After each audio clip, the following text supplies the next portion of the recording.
आज हम लोग देखेंगे conduction and transmission of nerve impulse. पिछले वीडियो में हम ये देखे थे कि न्यूरॉन का स्ट्रक्चर, उसका पार्ट्स एंड फंक्शन क्या होता है, किस पार्ट का क्या फंक्शन होता है। आज हम लोग देखेंगे न्यूरॉन का जो कंडक्शन है या ट्रांसमिशन किस तरीक़ा से होता है। यहाँ पे हम क्या बनाए हैं, यहाँ पे हम मेम्ब्रेन को इनलार्ज करके बनाए हैं। ये 3 मेम्ब्रेन शो किया जा रहा है। तीनों में हम 3 रीजन लिए हैं, ए, बी एंड सी। ये फर्स्ट जो मेम्ब्रेन है वो रेस्टिंग मेम्ब्रेन है, मतलब अभी यहाँ पे सिग्नल नहीं आया। तो रेस्टिंग मेम्ब्रेन में उसको हम लोग पोलराइज्ड स्टेट बोलते हैं। पोलराइज्ड स्टेट का मतलब बाहर में पॉजिटिवली चार्ज होगा सोडियम की वजह से, और अंदर में नेगेटिवली चार्ज होगा phosphate, ion and negatively charge protein की वजह से। सो अंदर में नेगेटिवली चार्ज है और बाहर में पॉजिटिवली चार्ज रहेगा। तो तीनों रीजन में, रीजन ए, बी एंड सी, तीनों पोलराइज स्टेट में रहेगा। सेकंड मेम्ब्रेन दैट इज़ यही मेम्ब्रेन है। हम इसको नेक्स्ट में हम सिग्नल को रिसीव किए हैं, स्टिमुलस आया सिग्नल को रिसीव किए तो ए रीजन में मेम्ब्रेन डीपोलराइज्ड हो गया। डीपोलराइज का मतलब अब अंदर में पॉजिटिवली चार्ज होगा और बाहर में नेगेटिवली चार्ज होगा।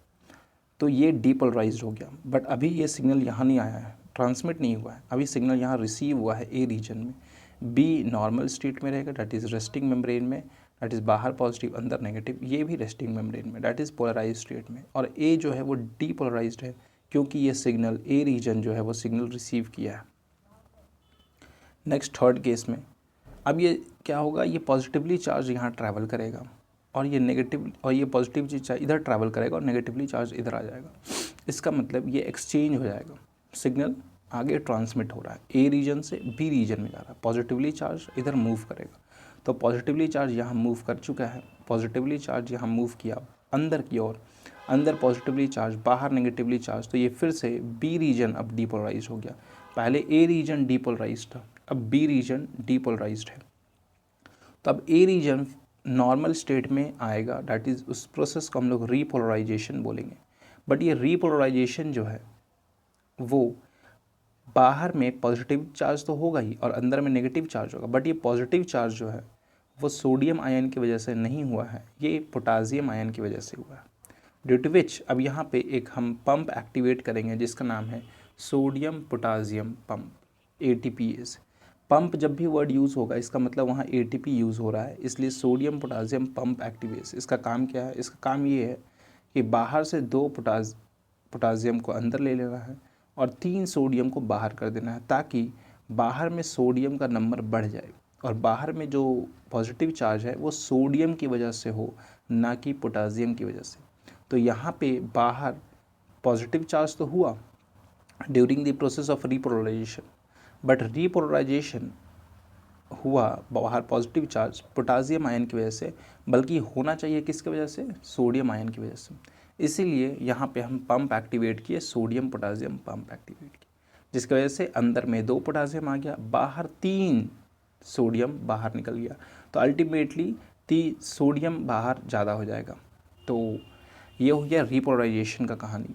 अब बी रीजन डीपोलराइज था, अब फिर से वही कहानी होगा, ये पॉजिटिव चार्ज इधर ट्रैवल करेगा और फिर से ये रीपोलराइजेशन स्टेट में चला जाएगा और ये डीपोलराइज हो जाएगा। इस तरीक़ा से सिग्नल एक जगह से दूसरे जगह ट्रैवल करते जाता है बाई चेंजिंग द पॉजिटिव और नेगेटिव आयन इन दी मेम्ब्रेन। अब इसी चीज़ को हम लोग ग्राफिकली भी समझ सकते हैं। ग्राफ में देख सकते हैं वाई एक्सिस में हम membrane potential that is millivolt में हम मेज़र कर रहे हैं और टाइम इन सेकेंड को मेज़र कर रहे हैं। अब यहाँ पे जब रेस्टिंग मेम्ब्रेन जब रेस्ट पे है तो -70 मिली वोल्ट रहेगा एट रेस्ट। मतलब नॉर्मल स्टेट में यहाँ पे जो दिखाया गया ये -70 मिली वोल्ट में रहेगा, that is in polarise state. अब जैसे ही इसको सिग्नल मिला, ये इसका जो मेम्ब्रेन पोटेंशियल है वो चेंज हो जाएगा और ये थ्रेशोल्ड को अचीव करेगा। थ्रेशोल्ड मतलब वो लेवल जहाँ पे अब ये गारंटी है कि फिक्स है कि सिग्नल अब आगे ट्रैवल करना ही करना, तो इसको थ्रेशोल्ड लेवल बोलते हैं। Minimum level where signal would start to conduct और ट्रांसमिट इन द मेम्ब्रेन। तो सिग्नल जहाँ पे स्टार्ट हो जाएगा, अब गारंटीड है कि स्टार्ट हो जाएगा कि सिग्नल आगे ट्रांसमिट होगा।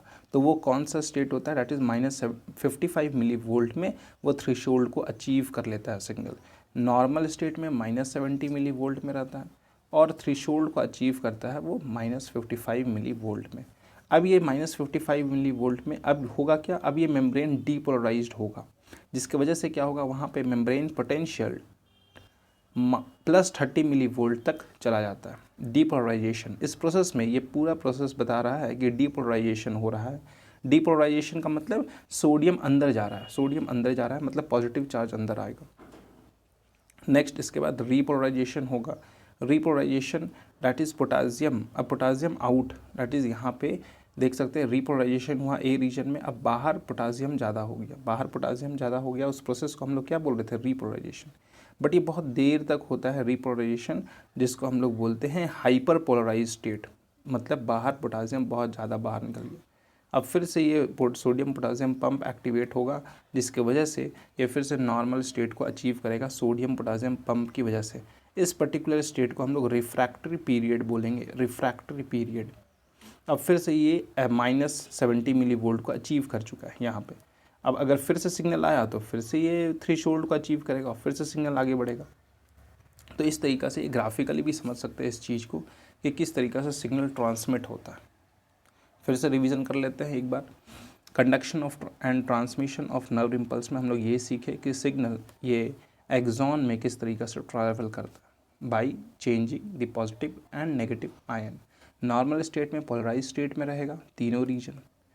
सेकेंड स्टेट में हम देख रहे हैं कि सिग्नल जब रिसीव किया तो ए रीजन डीपोलराइज्ड हुआ, फिर ये सिग्नल आगे ट्रैवल किया तो इस थर्ड कंडीशन में हम देख रहे हैं कि अब ये सिग्नल जैसे ही आगे ट्रैवल किया तो अब बी रीजन डीपोलराइज्ड हुआ, ए रीजन नॉर्मल स्टेट में आ गया।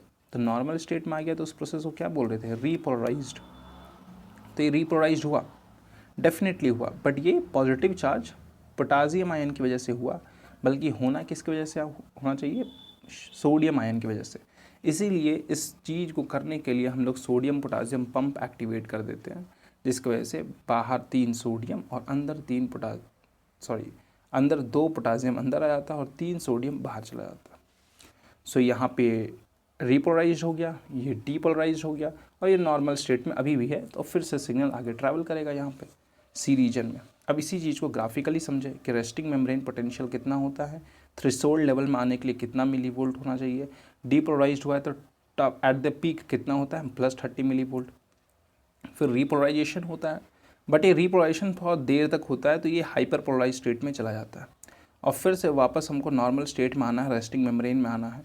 तो ये सोडियम पोटासियम पंप एक्टिवेट करेगा इस रीजन में, जिसकी वजह से बाहर 2 पोटासियम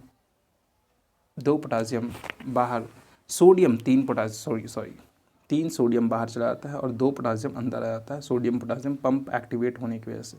आफ्टर डैट ये रेस्टिंग मेम्ब्रेन में चला जाता है और फिर अगर फिर से सिग्नल आया तो फिर से रिसीव करेगा। Thank you.